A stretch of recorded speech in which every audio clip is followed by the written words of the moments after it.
What is up, guys? It's Bruin Steel here, and welcome back to another WWE broadcast. I'm your host, Bruin Steel, and once again, we are here to recap the Monday Night Raw, which took place November 20th, and it took place in Grand Rapids, Michigan. It took place in Grand Rapids, Michigan, and I am here joined by a Canadian Yorker once again. How's it going tonight? Really good tonight. How about yourself? Good, good. I'm excited to talk about this Raw. This was probably the best Raw I've seen. I already tell you guys, I'm already giving this show a A plus. This was unbelievable Raw to see. So, in terms of grading, I'm just gonna say it out loud. It's an A plus for me. Usually we do our gradings, but oh my God, after the show, that's it. I'm just saying, oh yeah, I'm giving the show a plus, no doubt about. But yeah, let's get to it. We are recapping the Monday Night Raw, the last Monday Night Raw before Survivor Series. That's right. Let you guys know that Survivor Series War Games is this Saturday. Um, and it's streaming on Peacock. It's gonna, I believe it's 6 p.m. Eastern time it starts. So be sure to stream the pay-per-view. So let's get started. The opening segment is basically Drew McIntyre explaining his actions from last week, how where he cost Jey Uso and Cody Rhodes the undisputed tag team titles, and basically he's there and saying that he did what he had to do because he got screwed so many times by Jey Uso in the Bloodline. But Drew McIntyre, the heel is real. People booing him, and stuff like that. But he has his reasons. Like you shouldn't boo him. He has his reasons for doing it, and he has every right to cost Jey Uso because what you know, he had so many chances to beat Roman, but what you know, Jey Uso's always in the way, and Jimmy Uso is always in the way, like at Clash of Castle in front of his family. And basically said that Jey Uso had it coming, and that's why that costing Jey Uso the titles last week was payback.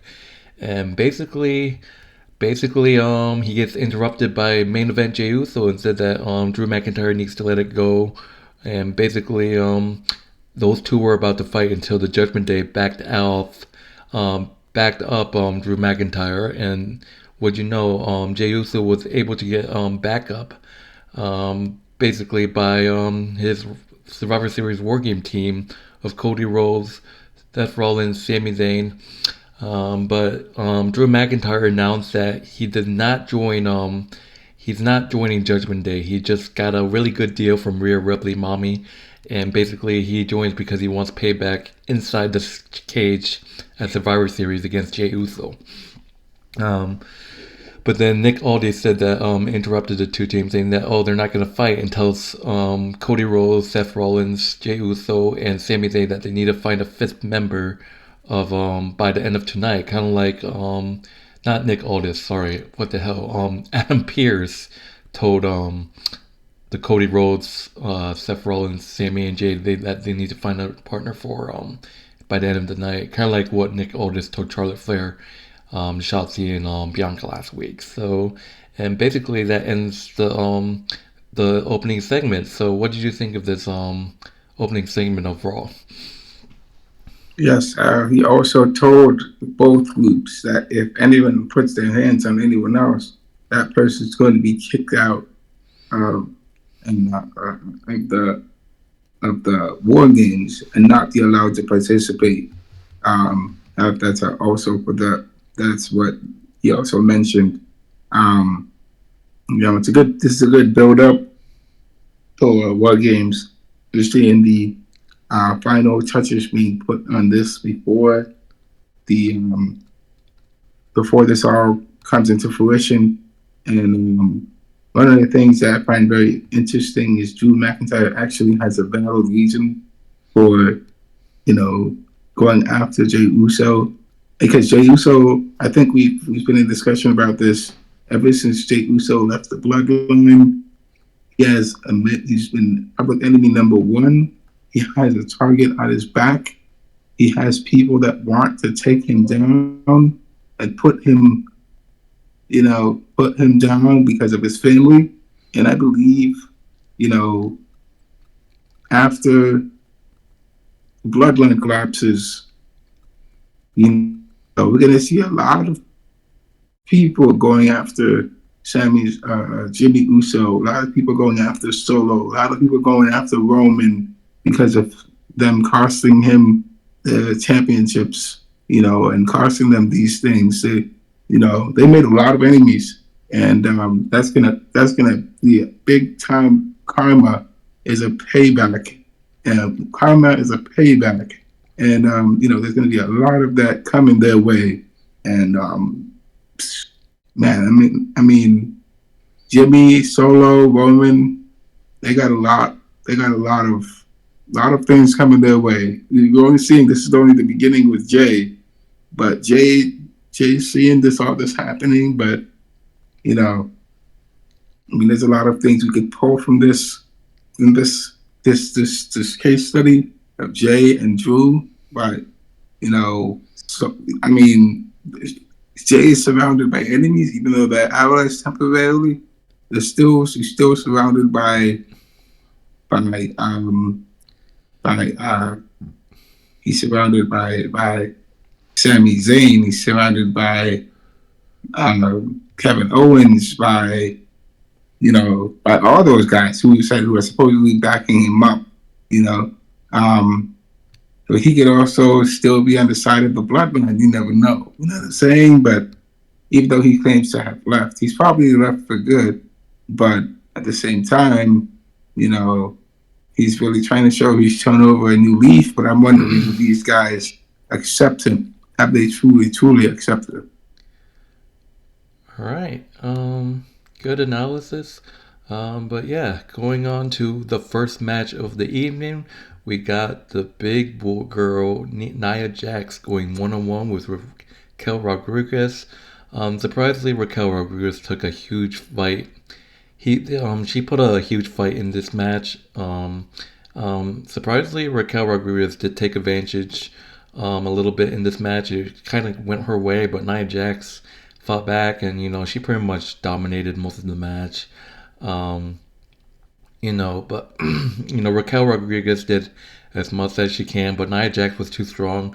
At the end of the match, Raquel Rodriguez tried to go for a powerbomb, but she ended up getting smashed by a bouncy drop counters, and then Nia Jax goes up again and bends the drop again on Raquel Rodriguez to get the 1-2-3.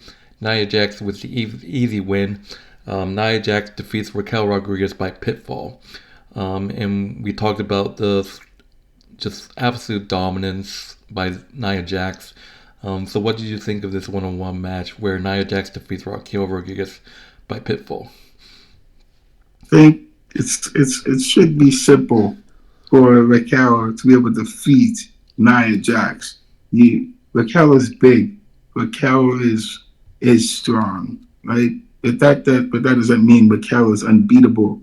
Raquel is beatable, and I'm sorry, not Raquel. Nia Jax is beatable. Raquel can beat Nia Jax. Nia Jax is beatable. She's a really strong opponent because of her size, but she's beatable nonetheless. Raquel had opportunities to beat Nia Jax, but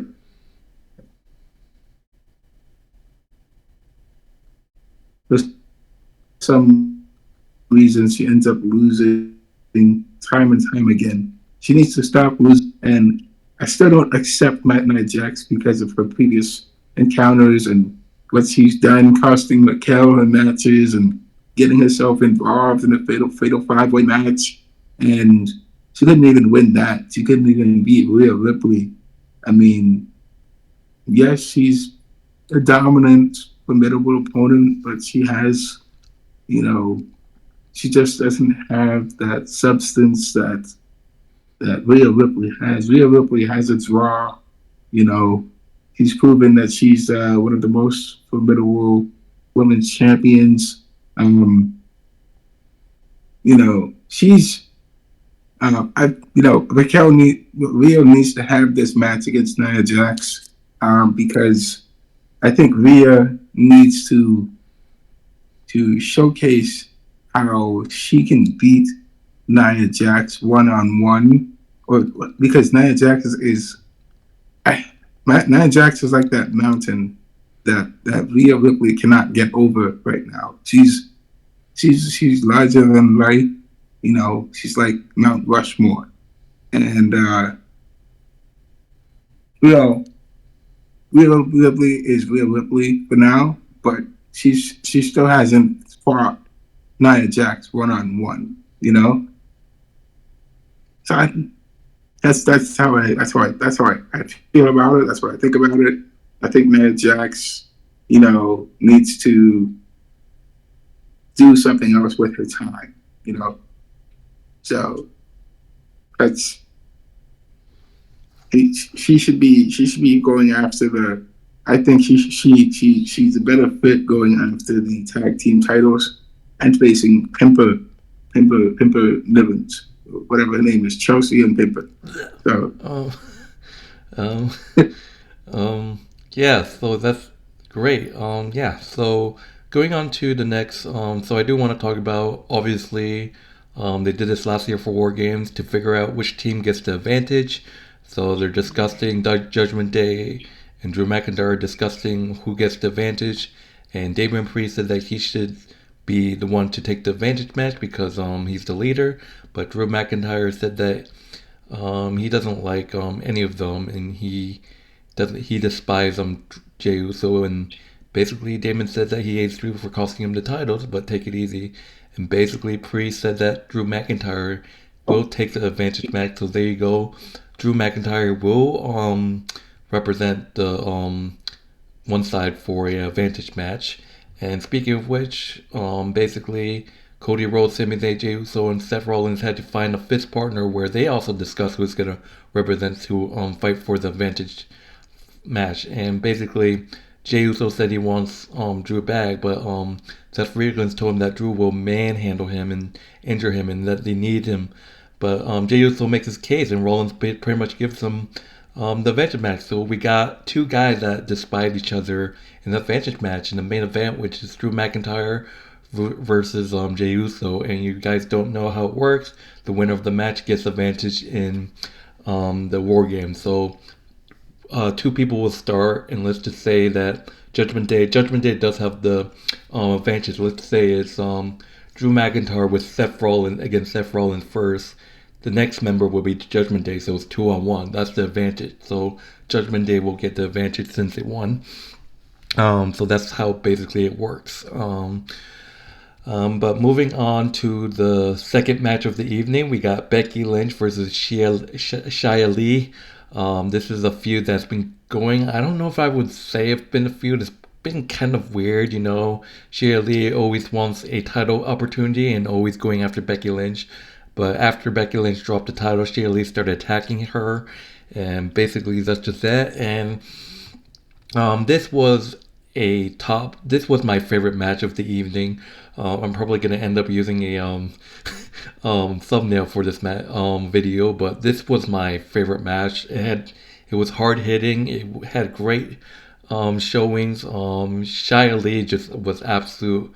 Because you got Xia Li, who's basically the number one contender to Lyra Valkyrie's NXT Women's Champion, and you got Becky Lynch, who was the fourth member of the Survivor Series War Team, and this was just a great match. It went back and forth. Xia Li did hit the spinning kick that she took out Indi Hardware and Candice the last 2 weeks. She did hit it on Becky Lynch, and Becky Lynch was a little bit of out, like she was basically almost out. I'm like, oh no, they can't do that to Becky. Oh my god, that spinning kick is so deadly. She almost got Becky with it, and Becky was like out cold for a bit, but she was moving a little bit. I was like, no, don't. She can't lose, don't.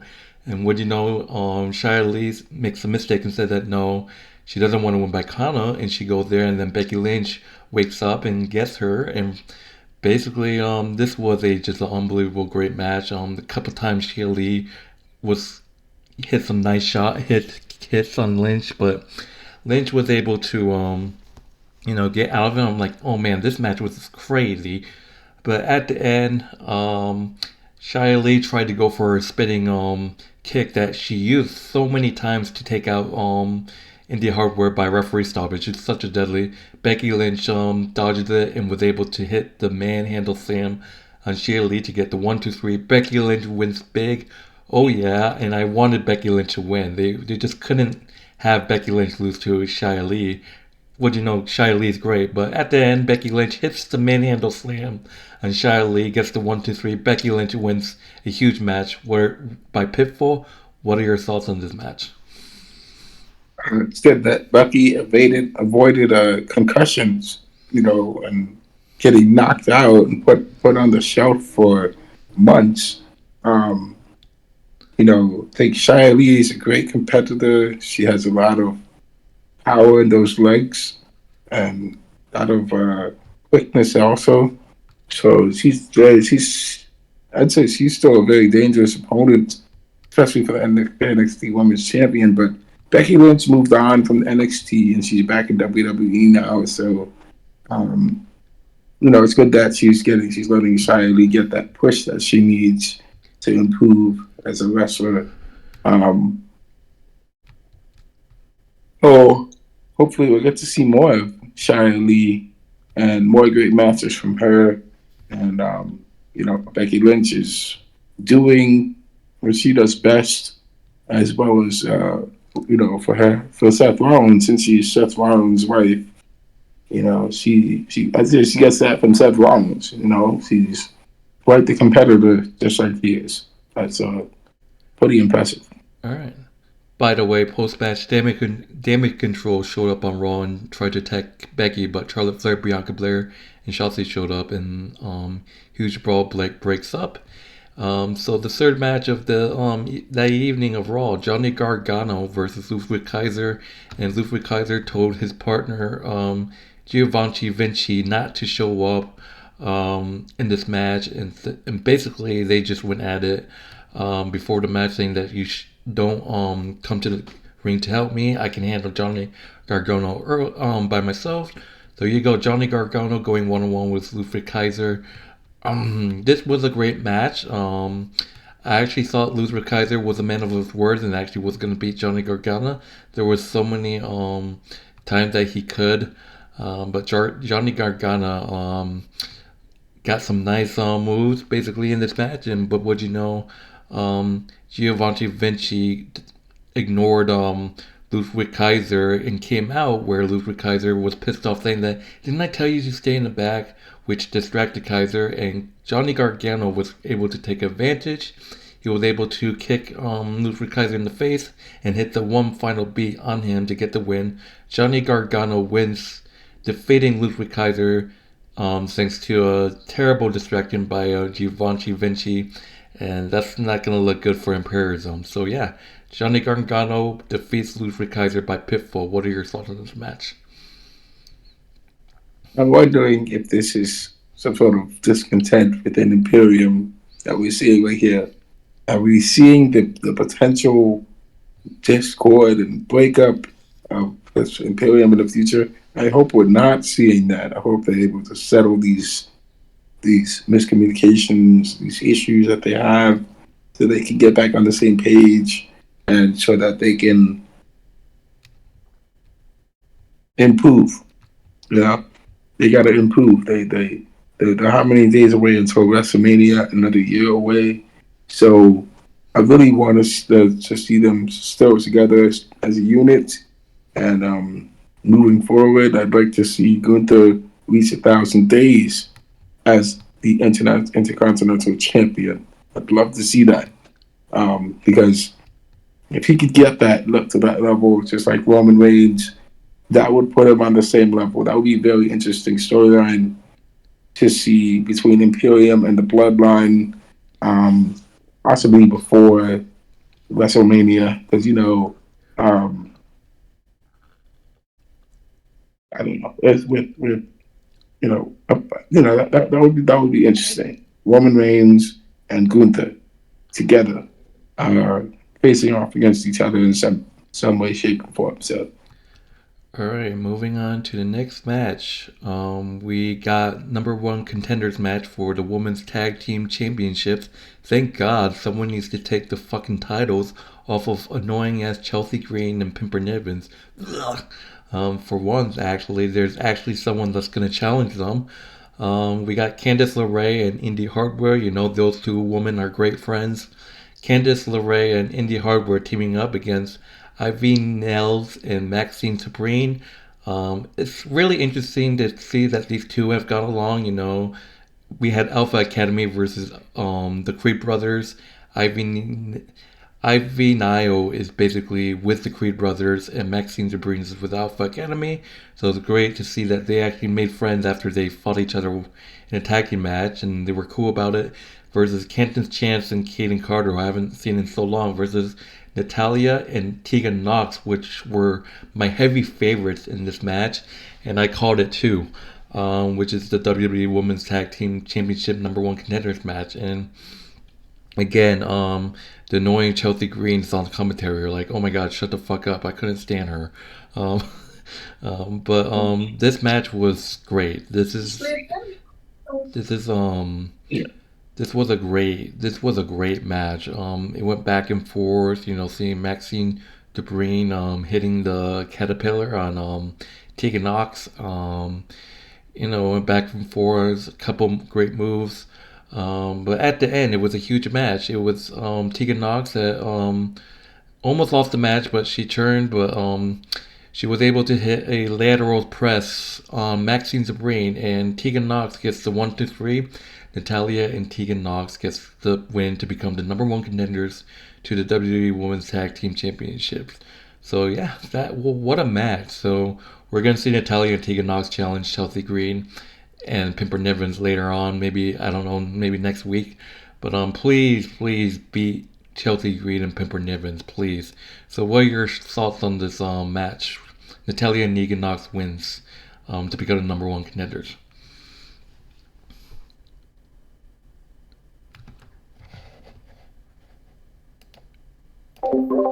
You're muted. Yeah, I don't have much to say about the match. Tegan Knox and Natalya were the heavy favorites going in, and one would expect them to actually be winning. This team contenders, but that doesn't seem to be the case. So I think it'll be really interesting to see how these new tag team contenders can really take on the current champions. And you know, I also would like to see them win a championship, and we'll just have to see how things progress and see how things go with them, and we'll just have to enjoy the ride.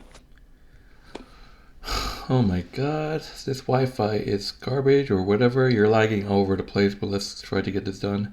But moving forward, we got a segment between The Miz and Gunther. The Miz makes his entrance and said that he wants to talk about respect, and said that Gunther has the lack of respect for him, and he gets interrupted by Gunther.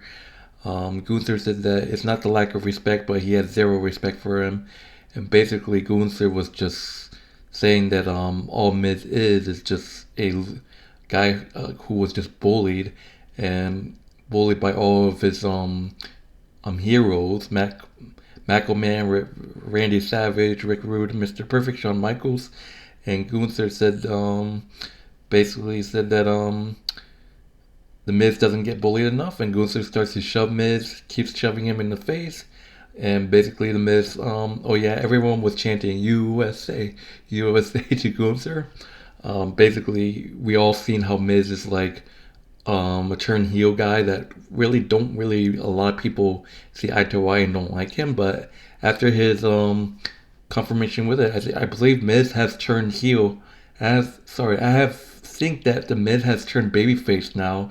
Now he's facing Gunther. You all know that Gunther is a hated superstar, and people love Miz. So, and after the performance that he made in the Fatal 4-Way to become the #1 contender, but so we just witnessed the Miz having everyone on the side and becoming a babyface. But basically, Gunther just started shoving him.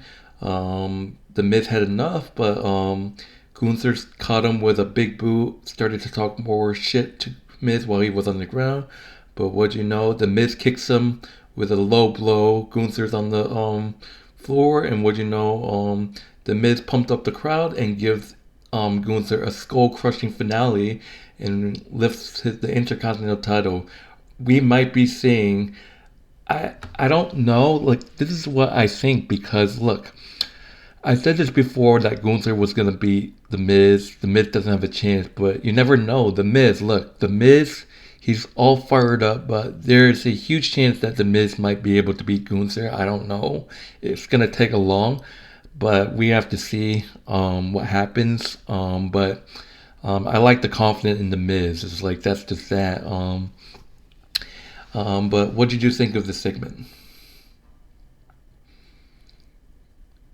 I think that the Miz, you know, after seeing the Miz throughout his career, the Miz can pull out upset wins. I'll give the Miz that.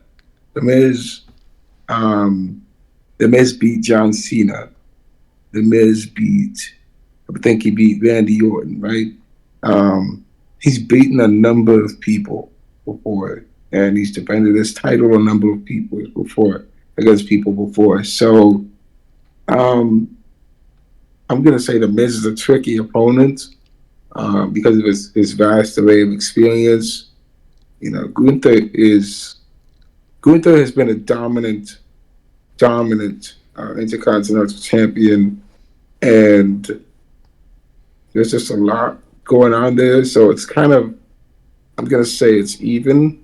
Um, Gunther is Gunther has really been showing how impressive his wins have been. Um, I would say that the Miz is older, so he doesn't have the same. He's not young anymore. He's like what 40 years old now. But Gunther does have that edge and championship experience, and he's a better in-ring worker than the Miz. But I might be wrong about that. Um, but I'd probably say that Gunther would probably win in this, you know. But the Miz might come back with an behind the back behind the back win. So it's pretty much even. That's the way I see it. Alright, and fun fact, this is actually the first time in so long that Gunther is defending the Intercontinental title at a pay-per-view. So all his title defense came on either Raw or SmackDown. So that's an interesting fact that this is actually Gunther's first title defense at a pay-per-view after so long. So all his recent title defense has been on Raw or SmackDown. So that's crazy. Yeah, that is pretty crazy. But if he wins this title defense, it would legitimize him even more. He would be growing even more as Intercontinental champion again. I believe the last time Gunther defended his title at a pay-per-view was against actually Drew McIntyre and Sheamus at WrestleMania, which was a long time ago. After that, he's been Yeah, defending. I think that's the last time he defended on the pay-per-view, actually, WrestleMania, against Sheamus and Drew yeah, McIntyre. yeah. He's been a pretty dominant champion. He's really been, like I'm saying, this man is bringing prestige, putting prestige back into the name of the Intercontinental Championship. You know, and it's literally the Intercontinental Championship. You know, world championship. This is, he's really doing what he needs to do to prop himself up as a great champion, and that's what he is. He's a great Like, champion. like You that's know, the thing. Like, if Gunther beats the Miz, I just don't know who else can beat Gunther. I mean, Brock Lesnar could be a possibility. There's rumors that they're building up to Gunther versus Brock Lesnar rivalry. I like to see that. But yeah, honestly, I don't know who could beat Gunther. Maybe a returning Randy Orton. Maybe Kevin Owens. We have to see. Now that Kevin Owens is on SmackDown, he might be. Wait, is Gunther on Raw or SmackDown? Well, that won't work if he's on Gunther's on Raw. Raw. Yeah, so that won't work. I mean, the only person that I can see that can actually dethrone Gunther is Brock Lesnar and Roman Reigns. Like Roman Reigns, if he wants the Intercontinental, no, Solo Sikoa. Solo Sikoa is on my top list who can probably dethrone Gunther. Yes, I also think Chad Gable is a close second. Chad Gable without any So interference. at this point, I think Roman's going to target Gunther later on and saying that the disrespect that this man's trying to achieve to break my 1,000 day record. Solo, I want you to go to Raw and take that man's intercontinental title. Imagine that, and Solo just defeats Gunther. I wouldn't see that. I wouldn't see that happening because Or Jimmy Uso, but Gunther, Jimmy Uso would get destroyed by Gunther. Solo would have a more chance of beating Gunther. Jimmy, you saying Jimmy can beat Gunther? No, I don't think so. I said Solo. Solo's a maybe. Solo could beat Gunther. Yes, maybe Solo could beat Gunther. But Um, not wasting your but time. We can we talk have about this later. I do want to move on. We have two more matches I want to talk about. Yeah, so the second to last match is Chad Gable versus Shinsuke Nakamura. And Shinsuke Nakamura is just making more promos and making more messages. And I gotta say, the person that he's waiting for to come is a returning CM Punk. I can see it. People are saying that it's CM Punk that he's after. People say that it could have been Chad Gable, but what do you know? After the promo, after the match, he gave one more message. It's like, nope, it's not Chad Gable. But Chad Gable and Shinsuke Nakamura. Shinsuke Nakamura is just targeting Alpha Academy. So far, he's 2-0 against Otis and Ikara Tozawa. But now he's facing the captain of Alpha Academy, Chad Gable, 1-on-1. And this was also a great match. It was short, but I just like the fight between Chad Gable. Chad Gable is an amazing wrestler. I honestly thought this was great as well. Besides the Becky Lynch and Xia Li, that was great. This was a great match. Up and downs. At one point, Chad Gable put the ankle lock on Shinsuke Nakamura. Oh my gosh, Shinsuke Nakamura was this close of tapping. But Shinsuke Nakamura was able to counter after counter. At the end, it was Shinsuke Nakamura tried to hit his Kinshaka kick on Chad Gable, but it got countered into an ankle lock, but it got reversed. But then Shinsuke Nakamura was able to get a flash pin over Chad Gable with a sneaker win. And that's just 3-3, 3-0 against Alpha Academy. Shinsuke Nakamura defeats Chad Gable by pinfall. They're just damaging. They're just like making Chad Gable look like an idiot now. After his, like, since he faced Gunther, they're just destroying him. Like, he just didn't really have any good matches. Well, I think this was a good match, but Shinsuke Nakamura defeats Chad Gable by pinfall. What did you think of this match? yeah, it does seem like he's becoming a mid card tier type of guy. He's not as driven as he was before. Because I really think his run against Gunther has been really um, was something else. I mean, the man beat Gunther, and Gunther was unbeatable until that point. And I'd like to meet.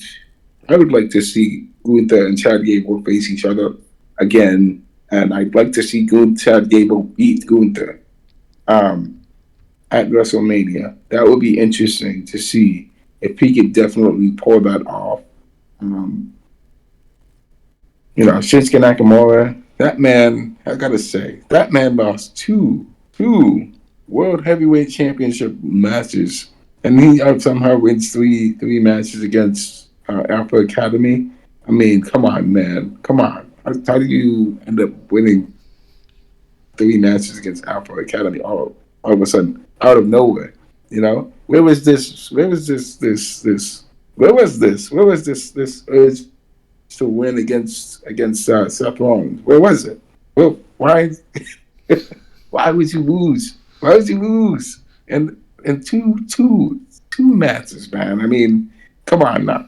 He's got to get himself back up to that level. We know how dangerous he is, and right now him feuding with Alpha Academy, he's just picking on them right now. If he continues to to win against Alpha Academy, I'll just say he's he's he's got a win against them. You know, he's got their number. That's all I gotta say. That All man's right. got their number. All right, moving on to the main event. It's the advantage match. We talked about this early. Drew McIntyre on one team and Jey Uso. The winner gets the advantage at War Games. This was a short match. I kind of knew that the person who was going to win, I said was going to win. Drew McIntyre trash talking Jey Uso and basically just taunting him, saying that, is that all you got? And then basically they went back and forth. And, Jey Uso did put up a fight. There were some nice shots. Um, Drew McIntyre was trying to go for the Claymore kick. Jey Uso counters with a super kick that almost got Drew McIntyre. But Drew McIntyre was able to stun Jey Uso and hit the Future Shock DDT on Jey Uso and pin him to get the win, earning Judgment Day the advantage at War Games. The Judgment Day has gotten the advantage at War Games, but post match is the huge moment that we saw. Obviously, Judgment Day coming out and Rhea Ripley coming out and telling Drew to attack him, which he does. And the Judgment Day started to attack Jey Uso, but Cody Rhodes, Sami Zayn, and Seth Rollins came out with steel chairs to make the save. They all attacked Judgment Day with steel chairs. And Cody Rhodes said that they're glad they had the advantage and that they have Drew McIntyre with them because they found the fifth man. And you all know the highlights in that someone he has a legacy with. Someone that he's like prey. The man they're joining them is the Apex Predator. After so long, Randy Orton is reviewed, hearing voices in your head. Randy Orton is reviewed to be the fifth member after being out for so long. And Jey Uso is like, oh no, I put this guy out of action. I'm scared. I'm just telling you, Jey Uso is screwed. But that's pretty much the end. I thought Randy Orton's music was going to hit, but what you know, after Cody Rhodes said that, they cut off air, which we'll probably see the actual Randy Orton at Survivor Series. I actually thought it was a tease. I actually thought that was just messing around. But no, Randy Orton seems to be returning. So yeah, there's your War Games matchup right there. You got Judgment Day and Drew McIntyre versus Cody Rhodes, Sami Zayn, and Seth Rollins, and Jey Uso, and a returning Randy Orton. Wow. With Judgment Day having the advantage. So what did you think of this main event? It's a pretty exciting main event. Can't wait to see how it all comes together at War Games, and I also can't wait to see how things turn out. It's going to be exciting to see how things end up and who's the winner from this fatal War Game situation. Yeah, So and obviously Randy Orton. Just to let you guys recap, the last time we saw Randy Orton, him and Riddle lost the undisputed tag team titles to Jey Uso and Jimmy Uso when they were on the Bloodline, and Randy Orton had a back injury after getting attacked by Roman Reigns and the Usos. So that's why Jey Uso is uncomfortable. So it's been so long. of course, like I said, man, Jey Uso has a big target on his back. He's got Drew McIntyre. Now he's got Randy Orton. He's got Seth Rollins. Of course, he's got Kevin Owens. He's got pretty much the entire WWE locker room after him. Pretty much. Um, he's got the New Day, of course, the New Day. Those are his rivals. Him and Jimmy. Yeah, the Bloodline has they got a lot of karma coming their way. A lot of people don't like them. Of course, you know, he's he's got to find a way to find peace with these people. Jey Uso has to find peace. All right, Yep. so that will do it, guys. Thank you guys for watching this recap video. So that will do it. And I said before, in terms of grading, I give this show a plus. This was an awesome show. How about you? I gave it an A plus also. Can't wait to see how this all comes together. All right, so that will do it, guys. That's the Monday Night Raw recap that took place on the 20th, which was yesterday. But yeah, what a Raw that we just witnessed last night. But that will do it. Like always, I'm your host, Bruin Steel. Thank you guys for watching. This is Canadian Yorker, and just a heads up, in 2 weeks' time, can't wait. December 4th, me, Canadian Yorker, and our friend Joey are going to be at the Monday Night Raw event, so that's going to be fun. And just a heads up, Survivor Series War Game will be this Saturday in Chicago, streaming on Peacock. I believe it's 6 o'clock p.m. Eastern Time. Me and my Canadian Yorker is going to do a prediction video for Survivor Series, so we'll see that. So yeah, thank you guys for watching. Hope you guys enjoy your Tuesday evening, and I wish you guys a happy Thanksgiving. Thanksgiving is in 2 days, so wish you all safe from don't drink but yeah, happy Thanksgiving, guys. Stay safe, and any last things that you need to talk about, Canadian Yorker? Nope, All right, nothing else. Being still. so that will do it. Take it easy, guys.